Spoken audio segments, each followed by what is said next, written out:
इंसान को जब ऊपर वाला खूबसूरती देता है तो साथ में उसे नज़ाकत दे ही देता है। मेरी बेटी भी बहुत ही नाजुक सी थी, उसका मिजाज सबसे अलग था। लेकिन सुमन मेरी ज़िंदगी की सबसे ख़ास हस्ती थी। जान बसती थी उसमें मेरी, क्योंकि ऊपर वाले ने मुझे मेरी शादी के पूरे 7 साल बाद सुमन की खुशी दी थी। मैं सुमन की कोई भी बात टालती नहीं थी। मेरे ससुराल वाले थोड़े सख्त मिजाज के लोग थे, लेकिन सुमन के पापा बहुत ही नरम दिल इंसान थे। 7 साल तक हमारे कोई औलाद नहीं हुई थी, लेकिन सुमन के पापा ने मुझे कभी भी औलाद ना होने का ताना नहीं दिया था, बल्कि हमेशा मेरी हिम्मत को बढ़ाया था कि ऊपर वाले पर भरोसा रखो, वो ज़रूर हमें औलाद की खुशी देगा। और जब सुमन पैदा हुई तो सुमन के पापा की खुशी देखने लायक थी। मेरे ससुराल वाले वैसे तो बहुत ही सख्त टाइप के लोग थे, लेकिन सुमन की पैदाइश पर वो भी बहुत खुश हुए थे। आखिर उन्हें भी 7 साल के बाद अपने घर में बच्चे की खुशी दिखाई दी थी।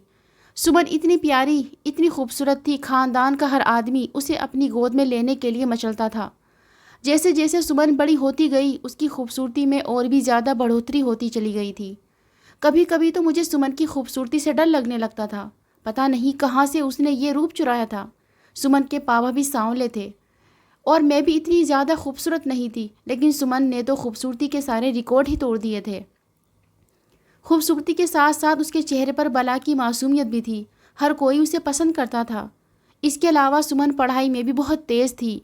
कभी कभी तो मुझे सुमन पर बड़ा ही गर्व महसूस होता था। वो अपने स्कूल की एक ब्रिलियंट स्टूडेंट थी। टीचर्स भी उसको बेहद तारीफ़ करते थे, उसे पसंद करते थे। हमारा संबंध अपर मिडिल क्लास घराने से था। सुमन हमारी इकलौती औलाद थी, इसलिए हम उसे दुनिया की हर खुशी देना चाहते थे। घर में वैसे तो किसी चीज़ की कमी नहीं थी, अच्छा गुजर चल रहा था, लेकिन फिर भी सुमन के अच्छे फ्यूचर के लिए अपने पति के साथ साथ मैं भी जॉब करना शुरू कर चुकी थी। सब कुछ बहुत अच्छा चल रहा था, लेकिन उस दिन सब कुछ बदल गया जब सुमन ने मुझे एक ऐसी बात कह दी कि मैं तो अंदर से कांप कर रह गई थी। सुमन अब 18 साल की हो गई थी और अब उसके अंदर मैंने कुछ बदलाव महसूस करना शुरू कर दिए थे। वो अकेले ही अकेले मुस्कुराती रहती थी, खुद पर ही कुछ ज़्यादा ध्यान देने लगी थी। मैंने उसकी इन हरकतों को नज़रअंदाज कर दिया था। मैंने सोचा कि शायद सुमन अब जवान हो गई है तो ऐसे बदलाव आने नेचुरल हैं, लेकिन मैं तो दंग रह गई थी कि सुमन ऐसी बात भी कह सकती थी। मैं तो सुमन को बहुत ही समझदार बच्ची समझती थी, लेकिन उसने जिस तरह की बात की थी वो मुझे और उसके पापा दोनों को ही हिलाकर रख गई थी। सब कुछ रूटीन के अनुसार ही चल रहा था। उस दिन सुबह सुमन कॉलेज गई थी और मैं उसके पापा ऑफिस के लिए निकल जाते थे, लेकिन एक दिन सब कुछ तहस नहस हो गया था। सुबह जब सुमन कॉलेज जा रही थी उस समय उसका मूड बहुत अच्छा था। वो मुझे और अपने पापा से बहुत ही अच्छे मूड में बात कर रही थी। सुमन के पापा उसको हमेशा ही समझाते रहते थे कि कभी भी किसी का दिल मत दुखाना। अगर तुम किसी का दिल दुखाओगी तो ऊपर वाला भी कहीं ना कहीं तुम्हारे साथ भी ऐसा ही करेगा। किसी का दिल दुखाने की सज़ा बहुत ही बड़ी सज़ा होती है और ऊपर वाला भी तुम्हारे इस पाप को कभी भी माफ़ नहीं करेगा। कुछ देर बाद ही सुमन नाश्ता करने के बाद कॉलेज के लिए निकल गई थी। थोड़ी देर बाद मैं और सुमन के पापा मैं अपने ऑफिस के लिए निकल गए थे। मेरा हाफ डे होता था, जबकि सुमन के पापा को रात ही हो जाती थी। हर रोज़ की तरह उस दिन भी मैं घर जल्दी वापस आ गई थी, लेकिन घर आने के बाद मुझे एक बड़ा झटका लगा था जब नौकर ने बताया कि सुमन मैडम कॉलेज से आते ही अपने रूम में चली गई है। ना उन्होंने आने के बाद खाना खाया है और ना ही नीचे वो टीवी लॉन्च में आकर बैठी हैं। पहले ऐसा कभी नहीं हुआ था। सुमन की तबीयत कितनी ही ख़राब क्यों ना हो, वो कुछ समय के लिए टीवी लॉन्च में ज़रूर बैठती थी। कभी कभी अपनी पढ़ाई करती रहती तो कभी टीवी पर कोई मूवी वगैरह देख लेती थी। खाना तो उसकी कमज़ोरी थी। कॉलेज से आते ही सबसे पहले खाना खाना चिल्लाती थी और जब तक उसको खाना न मिल जाता चैन से नहीं बैठती थी। कभी कभी तो उसकी और मेरी चाहे कितनी भी नाराज़गी होती तब भी वो खाना ज़रूर खाती थी, क्योंकि अगर वो टाइम से खाना नहीं खाती थी तो उसको वीकनेस फील होने लगती थी। लेकिन आज उसने दोपहर का खाना नहीं खाया था और अभी तक वो भूखी थी। ये बात मेरे लिए बहुत ही हैरान कर देने वाली थी और परेशानी वाली भी थी। मैंने सारी चीज़ों को वहीं टीवी लॉन्च में छोड़ा और ऊपर सुमन के कमरे में चली आई। उसके कमरे का दरवाज़ा अभी अंदर से बंद था। मैंने कमरे के दरवाजे पर दस्तक दी, लेकिन जवाब नहीं मिला। मैं अब और भी ज़्यादा परेशान हो गई थी। न जाने सुमन को आज ऐसा क्या हो गया था जो वो ऐसा व्यवहार कर रही थी। मैंने जब दरवाज़ा थोड़ा ज़ोर से पीटा तो अंदर से झुझलाई सी आवाज़ आई थी, तुम्हें समझ नहीं आ रहा कि मैं खाना नहीं खाऊंगी, क्यों बार बार परेशान करती हो? शायद सुमन समझी थी दोबारा नौकरानी उसे खाने के लिए बोलने आई थी, लेकिन जब उसने मेरी आवाज़ सुनी तो जल्दी से दरवाज़ा खोल दिया था और अगले ही पल वो मेरे सीने से लग गई थी। मैं तो हैरान और परेशान सी अपनी जगह पर जम गई थी। मुझे समझ नहीं आ रहा था कि आखिर सुमन को हुआ क्या है जो वो ऐसा व्यवहार कर रही है। मैंने उसे खुद से अलग किया था। कुछ और पूछती तभी मुझे ऐसा महसूस हुआ कि सुमन घुटी घुटी आवाज़ में रो रही थी। उसकी आंखों से लगातार आंसू बह रहे थे। मैं बहुत परेशान हो गई क्योंकि मेरी बेटी समझदारी के साथ साथ बहुत बहादुर भी थी। वो किसी भी बात को दिल पर लगाकर नहीं बैठती थी। मैंने धीरे से सुमन को खुद से अलग किया। उसके सर पर हाथ फेरते हुए मैं उससे पूछने लगी, सुमन बेटा, ऐसा क्या हुआ है जो तुमने अभी तक खाना भी नहीं खाया? और तुम्हारे रोने की क्या वजह है? तुम आखिर इतना रो क्यों रही हो? अगर कोई प्रॉब्लम है तो मुझे बताओ। कॉलेज में कोई बात हो गई है क्या? टीचर ने डांट दिया है क्या? मैं अपनी तरफ से सवाल पर सवाल कर रही थी क्योंकि सुमन की आंखों में आंसू देखकर मैं अंदर तक हिल गई थी। मैंने कहा, अगर कॉलेज में कोई बात हुई है तो मैं खुद तुम्हारे कॉलेज में जाकर उस मामले को निपटाने की कोशिश करूंगी, लेकिन इस तरह रोने से समस्याएं हल नहीं होती। उसने एक नज़र मुझे देखा और कहने लगी, मम्मा, पापा को आने दे। मैं आप दोनों को एक साथ सारी बात बताना चाहती हूँ। मैं चाहती हूँ जल्दी आप दोनों को ये बात मालूम हो जाए। मैंने सुमन के गाल पर हाथ रखा और उसको चुप कराते हुए कहने लगी, देखो सुमन, तुम्हें किसी भी चीज़ की कोई परेशानी है तो मुझे बता सकती हो। मैं तुम्हारी माँ हूँ। अगर तुम्हारे पापा ना भी माने तब भी मैं उन्हें कन्विंस कर लूँगी, लेकिन मेरी जान, इस तरीके से खुद को तकलीफ़ मत दो। चलो आओ मेरे साथ खाना खाओ। लेकिन वो ना में सिर हिलाकर अंदर चली गई, जबकि मैं अपनी जगह खड़ी रह गई थी। मुझे समझ नहीं आ रहा था सुमन इस तरह का व्यवहार क्यों कर रही थी। आज से पहले तो कभी भी ऐसा नहीं हुआ था। मैं बस यही सोचते सोचते नीचे लॉन्च में आ गई थी। नौकरानी ने भी मुझसे सुमन के बारे में पूछा, लेकिन मेरे पास बताने के लिए कुछ भी नहीं था। मुझे समझ नहीं आ रहा था कि आखिर सुमन के रोने की वजह क्या थी, लेकिन जो कुछ भी था, सुमन के रोने से मैं मुश्किल में पड़ चुकी थी।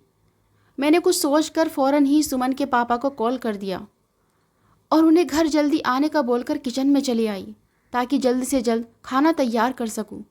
नौकरानी ने मेरी मदद काफ़ी कर दी थी, इसलिए काम भी आसान हो गया था। आज मेरी सोचों में सिर्फ और सिर्फ सुमन ही थी। सुमन के पापा भी अब जल्दी आ गए थे क्योंकि उन्हें भी सुमन की चिंता थी और उनकी चिंता मेरे दिल को शांति देने लगी थी। पहले जब सुमन का जन्म हुआ था, मुझे लगता था आदमी सिर्फ और सिर्फ बेटा ही चाहते हैं और लड़की की पैदाइश का सुनकर शायद मेरे पति उदास हो जाएंगे, लेकिन मेरे पति ने इस बात को गलत साबित कर दिया था। वो भी अपनी बेटी से बहुत प्यार करते थे।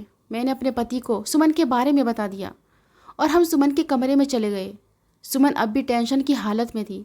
जैसे ही हम दोनों ही की मौजूदगी का एहसास हुआ था, उसने सिर उठाकर हमें देखा। उसकी रोती हुई आंखें इस बात का सबूत थी कि वो दोपहर से अब तक रो रही थी। मैं अपने पति के साथ ही उसके पास बैठ गई। सुमन एक बार फिर से मेरे सीने से लिपट गई थी। मैं हैरान थी कि आखिर मेरी बेटी को हुआ क्या है, किसके कारण वो इतना रो रही है। उसके पापा ने भी उसके सर पर हाथ फेरा और प्यार से पूछने लगे, बेटा बताओ, आखिर ऐसा क्या हुआ है जिसके कारण तुम इतना रो रही हो? और जो बात सुमन ने हम दोनों से कही थी वो हमारे होश उड़ा गई थी। मैं और विनोद बस उसे देखकर ही चुपचाप खड़े हो गए थे क्योंकि हमें समझ नहीं आ रहा था कि हम कैसा रिएक्ट दिखाएं। हमें अपनी बेटी से ऐसी बात की बिल्कुल भी उम्मीद नहीं थी। उसकी उम्र अभी सिर्फ 18 साल की थी, लेकिन जो वो बात कह रही थी वो तो कोई 25 साल की लड़की लग रही थी। विनोद तुरंत ही सुमन को नकारते हुए कहने लगे, नहीं, ऐसा नहीं हो सकता। हम तुम्हारी ज़िंदगी जानकर कभी भी ख़राब नहीं कर सकते। देखो, तुम हमारी इकलौती बेटी हो और तुमने ऐसा फ़ैसला ले भी कैसे लिया? अरे हमने तो तुम्हारे लिए न जाने कितने सपने सजा रखे हैं और तुम एक अपाहिज लड़के से शादी करना चाहती हो। सुमन ने यही तो बात हमारे सामने रखी थी कि वो एक लड़के से प्यार करती है और उससे भी शादी करना चाहती है, लेकिन वो लड़का अपाहिज है। और ये सुनते ही मैं और सुमन के पापा दंग रह गए थे। भला वो एक अपाहिज लड़के से शादी क्यों करना चाहती थी? तुम जानती हो एक अपाहिज के साथ तुम्हारी ज़िंदगी कितनी मुश्किल हो जाएगी। ना तुम दुनिया को फेस कर पाओगी और ना ही उसके साथ शांति के साथ रह सकोगी। सुमन के पापा ने उसे समझाते हुए कहा था, अरे जिस इंसान को खुद सहारे की ज़रूरत है वो तुम्हें क्या सहारा देगा? तुमने ऐसे सोचा भी कैसे? विनोद एकदम से गुस्से में आ गए थे, जबकि मैंने उनके हाथ पर अपना हाथ रखकर खामोश करवाना चाहा था, लेकिन उस समय वो किसी भी बात को सुनना नहीं चाहते थे। विनोद मुझे भी आंखें दिखाते हुए कहने लगे, बस कर दो सुमन की माँ, अगर आज हम इसे नहीं टोकेंगे तो बाद में इसके लिए मुश्किलें बढ़ती चली जाएंगी। जबकि सुमन इस बार गुस्से की हालत में थी। कहने लगी, ये मेरी ज़िंदगी है और मैं अपनी ज़िंदगी अपने तरीके से गुजारना चाहती हूँ। मैं आप दोनों को ये बात बताना चाहती हूँ और ये मेरा फ़र्ज़ था बस। लेकिन आप दोनों मेरे मामले में कुछ भी नहीं कह सकते क्योंकि मैं एक बालिग लड़की हूँ और मैं अपने जीवन के फ़ैसले खुद कर सकती हूँ। मेरा यही फ़ैसला है कि मैं शादी सिर्फ़ और सिर्फ उसी अपाहिज लड़के से करूँगी और बहुत जल्द ही मैं आप दोनों को उससे मिलवा भी दूँगी। जबकि मेरी बेटी की इस बागी अंदाज से तो मैं कभी जानकार नहीं हुई थी। वो तो बहुत ही मासूम सी थी, लेकिन आज उसका अंदाज इस बात का गवाह था कि मेरी बेटी हमारे हाथों से निकल गई है। सुमन ने हमें बताया कि वो एक अपाहिज लड़के से शादी करना चाहती है। उसके कॉलेज में ही वो लड़का पढ़ाता है। उसका नाम रिहान है और वो उससे प्यार करती है और बहुत जल्द भी शादी करना चाहती है। विनोद गुस्से के मूड में कमरे से बाहर चले गए थे और मैं सुमन को समझाने लगी, देखो बेटा, ये पूरी ज़िंदगी का मामला है। अगर तुम अपनी ज़िंदगी ख़राब कर लोगी और एक अपाहिज लड़के से शादी कर लोगी तो बाद की ज़िंदगी कैसे गुजारोगी। ये सब कुछ वक्त पर होता है। एक दिन देखना तुम्हारे सामने भी ऐसा वक्त आएगा कि तुम खुद रोओगी कि मैंने ये क्या फ़ैसला कर लिया, और तुम हमें भी बोलोगी कि तुमने मुझे क्यों नहीं समझाया था। तुम समझने की कोशिश तो करो। लेकिन उसकी एक ही ज़िद थी कि वो उससे ही शादी करेगी। मुझे तो ये मामला कुछ और ही लगने लगा था। मैं काफ़ी देर तक सुमन को नरमी से समझाती रही, लेकिन उसने मेरी बात नहीं सुनी। वो रोते हुए बाथरूम में बंद हो गई थी। मुश्किल से ही मैं खुद को संभाल कर नीचे आई थी। विनोद भी लाउंज में गुस्से के मूड में बैठे थे। मुझे देखते ही भड़क उठे कि ये है तुम्हारी परवरिश, ये सिखाया है तुमने अपनी बेटी को। वो हमारी इकलौती बेटी थी और इसका ये मतलब नहीं कि वो अपनी मनमानी करेगी। उसने सोच भी कैसे लिया कि एक लंगड़े लड़के से मैं उसकी शादी कर दूंगा। और तुम भी कान खोल कर सुन लो, आज के बाद सुमन कॉलेज भी नहीं जाएगी। अगर उसने घर से बाहर कदम भी निकाला तो मुझसे बुरा कोई नहीं होगा। विनोद को इतने गुस्से में मैंने पहली बार देखा था। विनोद के गुस्से को देखते हुए मैंने खामोश रहने में ही भलाई समझी थी, वरना पता नहीं गुस्से में वो क्या क्या फ़ैसला ले लेते। मेरे पति और मेरे ससुराली लोग बहुत ही गुस्से वाले तबीयत के मालिक थे। वो इन सब चीज़ों को बहुत ही बुरा समझते थे। मेरे पति बहुत ही सपोर्ट वाले इंसान थे, लेकिन वो एक बात से हमेशा ही खिलाफ रहते थे कि लड़की अपनी पसंद की शादी करे। लेकिन जिस तरीके का रवैया मेरी बेटी ने अपनाया था, मुझे ये कुछ गलत लग रहा था। मैंने विनोद को बहुत मुश्किल से काबू किया और कमरे में ले गई। वो रात मेरे लिए बहुत ही तकलीफ़ से भरी थी। मुझे एक पल को भी सुकून नहीं आया था। सुमन का रवैया मेरी आंखों के सामने बार बार आ रहा था। जिस तरीके से वो बोल रही थी वो इस बात की गवाही थी कि बात बहुत आगे तक बढ़ चुकी थी। अब कुछ भी नहीं हो सकता। लेकिन मैंने सोच लिया था कि मैं एक बार फिर सुमन को समझाऊंगी। अगली सुबह होते ही मैंने एक बार फिर सुमन से बात करनी चाहिए, लेकिन उसने मेरी किसी बात का जवाब ही नहीं दिया। विनोद तो गुस्से के मारे बिना नाश्ता किए ही ऑफिस चले गए थे। मैंने सुमन को बोला कि तुम्हारे पापा ने कॉलेज जाने से मना किया है, लेकिन सुमन ने कहा कि मैं कॉलेज ज़रूर जाऊंगी। मेरे पेपर आने वाले हैं, मैं अपनी पढ़ाई बीच में छोड़ नहीं सकती। यानी कि अब उसे उसके पापा के फैसले की भी कोई परवाह नहीं थी। वो बिना नाश्ता किए ही कॉलेज चली गई थी। मैं बहुत ज़्यादा परेशान थी। वो कल दोपहर से भूखी थी। मैंने तुरंत फ़ोन करके विनोद को बता दिया था कि सुमन कॉलेज चली गई है, और वो भी बिना नाश्ता किए। ये बात विनोद को भी परेशानी में डाल गई थी। उसका भूखे पेट कॉलेज जाना हम दोनों को बहुत ही मुश्किल में डाल रहा था। कुछ देर बाद ही विनोद घर आ गए थे। ऑफिस में उनका मन नहीं लगा था। वो हमारी इकलौती बेटी थी जो बहुत ही मिन्नत और मुरादों से पैदा हुई थी। उसके लिए हम दोनों पति पत्नी जान देने तक को राज़ी थे, लेकिन जो वो कर रही थी उसके फ्यूचर के लिए बहुत बड़ी ख़राबी थी। मैंने विनोद को देखा और उन्हें एक तरीका बताया कि हम दोनों कॉलेज चलकर प्रिंसिपल से बात करेंगे और उस रिहान लड़के की शिकायत करेंगे कि वो कॉलेज पढ़ने के लिए आता है या लड़कियों को बहकाने के लिए। विनोद को मेरी ये बात अच्छी लगी थी। हम दोनों ही पति पत्नी ऑफिस जाने के बजाय सुमन के कॉलेज चले गए थे। वहाँ आते ही प्रिंसिपल ने मैंने सुमन के बारे में बात की। वो लोग भी हैरान हो गए थे कि इतनी अच्छी स्टूडेंट ऐसा काम कैसे कर सकती है, जबकि रिहान को भी फ़ौरन पहचान लिया गया था। प्रिंसिपल ने जो बात मुझे बताई वो मुझे थोड़ा तसल्ली दे गई थी कि रिहान बहुत ही अच्छे घराने से संबंध रखता है। भले ही वो लड़का अपाहिज है, लेकिन पढ़ने लिखने में बहुत अच्छा है। पूरी क्लास में सुमन के बाद वही अच्छा पढ़ता है। लेकिन विनोद इन बातों के बाद भी शांत नहीं लग रहे थे। उन्होंने फिर भी प्रिंसिपल को कहा कि कॉलेज के अंदर आपका ये नियम मुझे बिल्कुल भी पसंद नहीं आया। आप रिहान के मम्मी पापा को सूचित करें कि उनका बेटा ये क्या काम कर रहा है और उससे मेरी बेटी से भी दूर रहने की बात करें। प्रिंसिपल को ये बात अच्छी नहीं लगी थी, लेकिन वो स्टूडेंट के माता पिता के सामने उल्टी सीधी बात भी नहीं कर सकते थे, इसलिए खामोशी से सिर झुका दिया। मैं विनोद को घर वापस ले आई थी। हम दोनों पति पत्नी आज ऑफिस से छुट्टी कर चुके थे क्योंकि हमें सुमन की बहुत चिंता थी। विनोद ने तो उसके लिए बहुत कुछ अच्छा सोचा था। उनके दोस्त का बेटा था, पढ़ा लिखा था, अच्छी जॉब से लगा हुआ था और विनोद के दोस्त भी इस रिश्ते से राज़ी थे। बल्कि उनकी तो बड़ी इच्छा थी कि सुमन उनके बड़े बेटे की पत्नी बनकर उनके घर जाए। लेकिन सुमन जो बातें कर रही थी वो इस बात की गवाही थी कि सुमन मर जाएगी लेकिन किसी और से शादी नहीं करेगी। सुमन जब कॉलेज से आई तो उसके आते ही उसने शोर मचा दिया था कि मेरे कॉलेज जाने की क्या ज़रूरत थी और प्रिंसिपल को वो फालतू बातें क्यों बोली। आपने आज मेरा कॉलेज में कितना मजाक बना, मालूम है आपको? उसकी आवाज़ बहुत ऊंची हो रही थी, जबकि मैं हक्का बक्का सी सिर्फ सुमन की शक्ल देख रही थी। आज तक मेरी बेटी कभी भी मेरे सामने मुकाबले में नहीं आई थी। ये सब कुछ पहली बार हो रहा था और मैं इतने गुस्से में आ गई थी, अचानक ही सुमन के मुंह पर थप्पड़ मार दिया था। आज तक कभी भी ऐसा नहीं हुआ था, लेकिन मैं अपना आपा खो चुकी थी। जबकि सुमन ने जो बात आखिर मुझसे कही थी उसे सुनकर तो मेरे कदमों तले से ज़मीन ही चली गई थी। उसने कहा था कि अगर आप लोगों ने मेरी शादी मेरे पेपर्स होने के बाद नहीं करवाई तो याद रखना मैं आप दोनों को इस दुनिया में अकेला छोड़कर हमेशा हमेशा के लिए ऊपर वाले के पास चली जाऊंगी। यानी वो सीधा सीधा खुदकुशी की धमकी दे रही थी। मैं तो अब बहुत ज़्यादा परेशान हो गई थी। रात को जब विनोद घर आए तो मैंने सारी कहानी उन्हें बता दी। सब कुछ सुनने के बाद वो कहने लगे कि सुमन से कहो, उस लड़के से कहे कि वो रिश्ता लेकर हमारे घर आए, क्योंकि हम और इतनी ज़्यादा बदनामी बर्दाश्त नहीं कर सकते और सुमन हमारे लिए बहुत ही ख़ास है। ऊपर वाला ना करे अगर उसने कुछ गलत कदम उठा लिया तो हम दोनों पति पत्नी इस दुनिया में सिर्फ़ और सिर्फ शर्मिंदगी का शिकार बनेंगे। मैंने जब सुमन को ये बात बताई और उसकी जीत के आगे घुटने टेक दिए तो बहुत खुश हुई थी और मेरे सीने से लगकर मेरा शुक्रिया अदा करने लगी। अगले दिन ही रिहान के माँ बाप हमारे घर आ गए थे। मैं और मेरे पति उन दोनों पति पत्नी से मिलना तो नहीं चाहते थे, लेकिन अपनी बेटी की खुशी के आगे घुटने टेक दिए थे।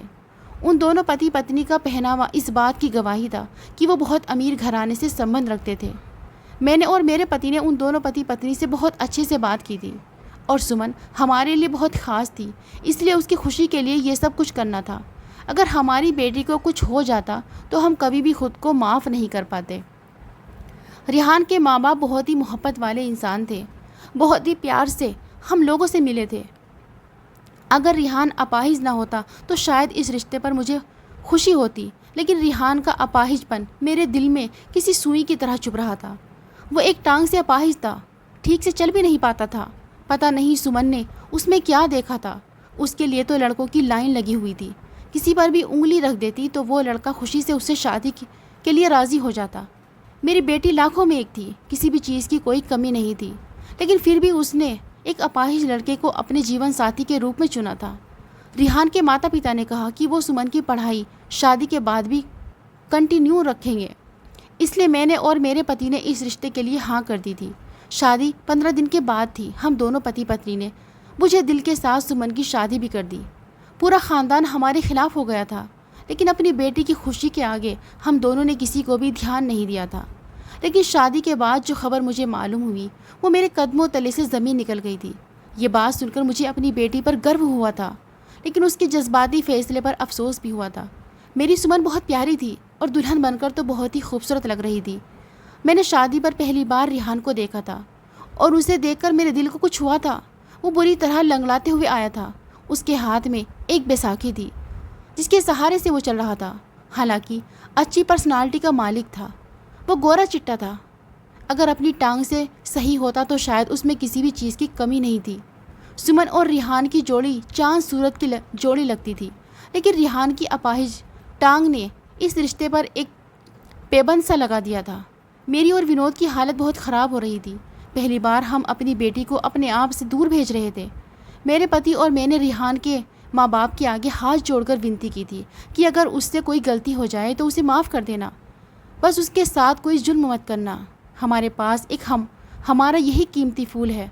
जबकि उन दोनों पति पत्नी ने हमें इस बात का यकीन दिलाया था कि वो कभी भी सुमन को कोई तकलीफ़ नहीं देंगे।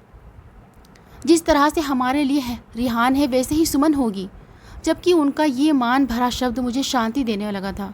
अगले दिन जब सुमन रिहान के साथ घर आई थी तो खुशी उसके चेहरे पर मौजूद थी। वो मुझे और विनोद को खुश कर गई थी। रिहान सुमन को छोड़कर अपने घर चला गया था। रिहान के जाने के बाद ही विनोद भी अपने कमरे में जाना चाहते थे क्योंकि वो सुमन से थोड़ा नाराज़ थे। लेकिन अचानक ही सुमन ने उनका हाथ पकड़ लिया और अपने पास बैठाते हुए कहा, पापा, आज मैं आप दोनों से कुछ बात करना चाहती हूँ और रिहान से शादी करने की वजह भी बताना चाहती हूँ। विनोद वहाँ बैठना तो नहीं चाहते थे, लेकिन बेटे की खुशी के लिए दिल को मार कर बैठ गए थे। जबकि मैं भी सुमन के पास ही बैठ गई थी। सुमन कहने लगी, पापा, आप कहते थे ना कभी भी किसी का भी दिल मत दुखाना। हर व्यक्ति को ऊपर वाले ने बहुत खूबसूरत बनाया है। मैं मानती हूँ कि रिहान के पाँव में समस्या है, लेकिन वो दिल का बहुत अच्छा इंसान है। जब आप उसके साथ समय गुजारोगे तो आपको इस बात का पता हो जाएगा कि रिहान कितना अच्छा है। पूरी दुनिया मेरी खूबसूरती के पीछे हर वक्त पागल रहती थी। कितने ही लड़कों ने मुझे प्रपोज़ किया था, मेरे कितने रिश्ते भी आए थे, ये आप दोनों भी जानते हैं। लेकिन मेरी उम्र के कारण आप दोनों ने इनकार कर दिया था। लेकिन उन सब में एक रिहान भी था जो मेरी खूबसूरती से ही नहीं बल्कि मेरे दिल से, मेरे मन से प्यार करता था। रिहान ने ऐसी जगह पर मेरी मदद की थी जहाँ पर हर कोई साथ छोड़ देता है। रिहान के तो पैरों में भी समस्या थी, लेकिन उसके बावजूद भी मेरी उसने उन लड़कों से सुरक्षा की थी। आप जानते हैं, कुछ दिन पहले कॉलेज में एक नया ग्रुप आया है। वो लड़के मेरे साथ जुल्म करना चाहते थे। मौके का फ़ायदा उठाकर वो लड़के मुझे कॉलेज के पीछे ले गए थे। लेकिन उसी समय रिहान वहाँ गया था। उसके पैरों में मसला था, वो चल भी नहीं पा रहा था। लेकिन पापा, उसने उन सब का मुकाबला किया था, मेरी सुरक्षा की थी। जबकि उसने मुझे कहा था कि इस बात को घर बताने की ज़रूरत नहीं है। अगर तुम अपने घर बताओगी तो तुम्हारे माँ बाप परेशान होंगे और हो सकता है तुम्हें कॉलेज से भी हटा सकते हैं। उसकी बात मुझे बिल्कुल सही लगी थी, इसलिए मैंने आप दोनों से इस बात को शेयर नहीं किया था। धीरे धीरे मेरी और रिहान की दोस्ती होती चली गई थी और कुछ दिन बाद रिहान ने मुझे प्रपोज़ कर दिया था।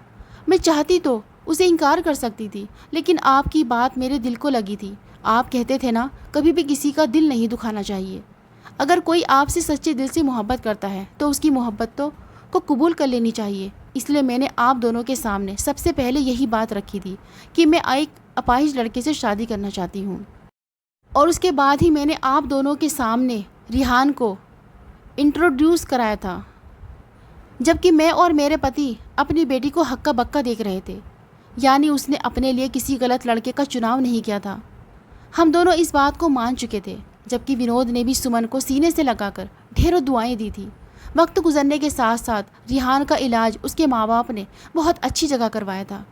पहले जो वो लंगड़ा कर चलता था, अब उसके पैरों में रोड डाल दी गई थी, जिसकी वजह से उसकी टांग की हड्डी जो बचपन में खेलने की वजह से टूट गई थी, अब काफ़ी बेहतर हो गई थी। जबकि मेरी बेटी बहुत ही खुशहाल ज़िंदगी रिहान के साथ गुजार रही थी। दोस्तों, इस कहानी को लेकर आपकी क्या राय है, हमें कमेंट बॉक्स में ज़रूर बताइए। अगर आपको हमारी आज की कहानी पसंद आई है तो इसे लाइक करें और अपने दोस्तों के साथ शेयर करें। और हाँ, चैनल पर नए हैं तो प्लीज़ चैनल को ज़रूर सब्सक्राइब करें।